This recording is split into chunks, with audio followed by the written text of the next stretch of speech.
आज आपण आषाढ विशेष खमंग खुसखुशीत 7 ते 8 दिवस चांगल्या राहणाऱ्या आणि अजिबात तेलकट न बनणाऱ्या तिखट पुऱ्या तयार करणार आहोत।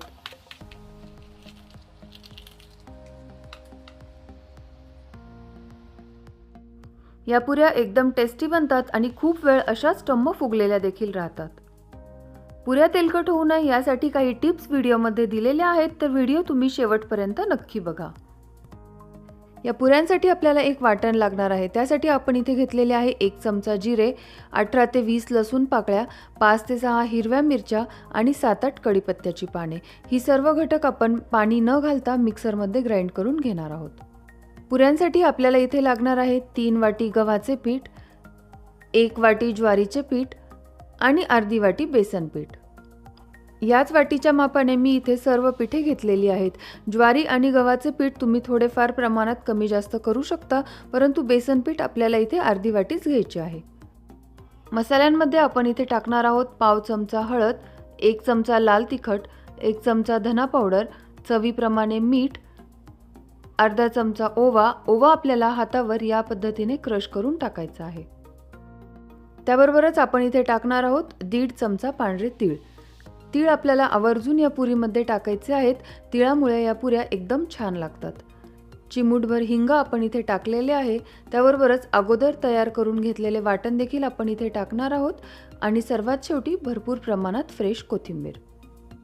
कोथिंबीर आणि इतर सर्व मसाले आपण या पिठामध्ये व्यवस्थित मिक्स करून घेणार आहोत। वाटण बनवताना आपण त्यामध्ये 6 हिरव्या मिरच्या टाकलेल्या आहेत, त्यामुळे फक्त 1 चमचा लाल तिखट मी इथे वापरलेले आहे। मिरचीचा वापर तुम्ही पुऱ्या तुम्हाला किती तिखट हव्यात त्याप्रमाणे करू शकता। मसाले सगळे पिठामध्ये चांगले एकत्र झाल्यानंतर यामध्ये आपण टाकणार आहोत 3 मोठे चमचे कडकडीत गरम करून घेतलेले तेल आणि हे तेल सर्व पिठाला व्यवस्थित लागले जाईल या पद्धतीने आपल्याला ते चांगले चोळून घ्यायचे आहे। या पद्धतीने गरम तेल टाकल्यामुळे पुऱ्या एकदम मस्त खुसखुशीत बनतात। सर्व घटक चांगले एकत्र झाल्यानंतरच थोडे थोडे पाणी टाकून आपल्याला घट्ट असे पीठ मळून घ्यायचे आहे। पाणी आपल्याला एकदम थोडे थोडे टाकूनच पीठ मळून घ्यायचे आहे, कारण पीठ जर आपल्याकडून नरम झाले तर पुऱ्या खुसखुशीत बनणार नाहीत। या पद्धतीने अगदी थोडे थोडे पाणी टाकून मी इथे घट्ट पीठ मळून घेतलेले आहे। यामध्ये आता 1 लहान चमचा तेल आपण टाकणार आहोत आणि पीठ पुन्हा चांगले मळून घेणार आहोत।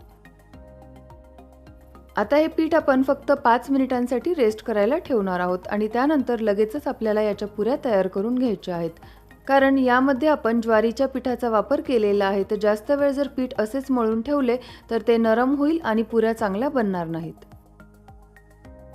5 मिनिटे इथे पूर्ण झालेली आहेत। पीठ पुन्हा थोडेसे मळून आपण इथे घेतलेले आहे आणि आता आपल्याला ज्या साईजची पुरी तयार करायची आहे तितका उंडा तयार करून लगेचच आपण पुरी लाटून घेऊया। पीठ इथे एकदम मस्त घट्ट मळले गेल्याने पुरी लाटताना आपल्याला त्याला तेल किंवा पीठ लावण्याची देखील गरज नाही।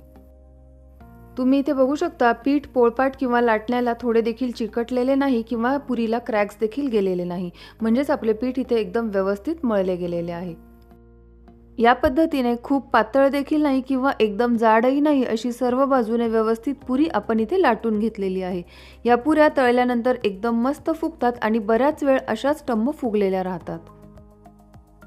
आपल्याला जर कडक पुरी हवी असेल तर आपण ही पुरी थोडीशी पातळ लाटून घ्यायची आहे, म्हणजे या पुऱ्या चांगल्या कडक बनतील।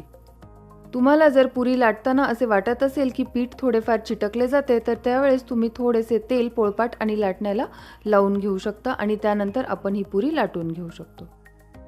मी इथे एकच मोठी पोळी लाटून घेतलेली आहे। ती देखील अगोदरच्या पुरीप्रमाणेच फार जास्त पातळ नाही किंवा एकदम जाड नाही अशी आपण लाटून घेतलेली आहे आणि याप्रमाणे वाटी किंवा ग्लासच्या मदतीने याच्या पुऱ्या आपण पाडून घेणार आहोत। एका पोळीमध्ये या साईजच्या 4 पुऱ्या इथे तयार झालेल्या आहेत। पुरीच्या आजूबाजूला जे पीठ राहिलेले आहे ते पुन्हा आपल्याला मळलेल्या पिठामध्ये एकत्र करून त्याच्या पुऱ्या तयार करून घ्यायच्या आहेत। याच पद्धतीने उरलेल्या सर्व पिठाच्या मी इथे पुऱ्या तयार करून घेतलेल्या आहेत आणि इतक्या पिठामध्ये आपल्या इथे 35 पुऱ्या बनून तयार झालेल्या आहेत। तेल मी इथे अगोदरच गरम करायला ठेवले होते, तर तेल एकदम चांगले गरम झाल्यानंतरच यामध्ये आपण पुरी तळून घेणार आहोत। गॅसची फ्लेम आपल्याला इथे हाय ठेवायची आहे आणि पुरीच्या किनारी फक्त झाऱ्याच्या मदतीने या पद्धतीने हलक्या हलक्या प्रेस केल्या की तुम्ही इथे बघू शकता एकदम मस्त पुरी लगेचच फुगून येते।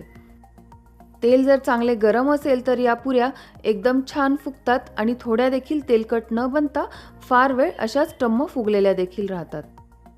परंतु तेल जर चांगले गरम नसेल तर पुऱ्या फार जास्त तेलकट होतात, त्यामुळे तेल आपल्याला इथे व्यवस्थितच गरम झालेले पाहिजे।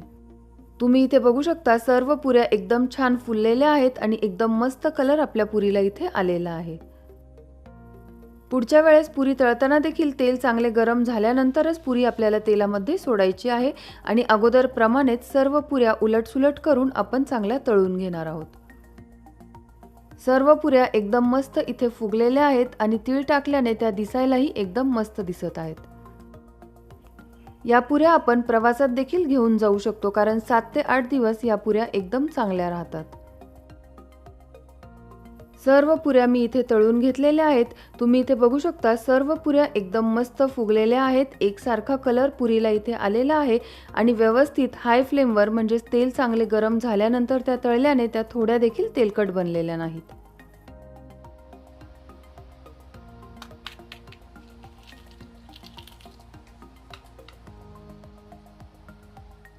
एकदम मस्त खमंग खुसखुशीत टेस्टी अशी पुरी आपली इथे तयार झालेली आहे।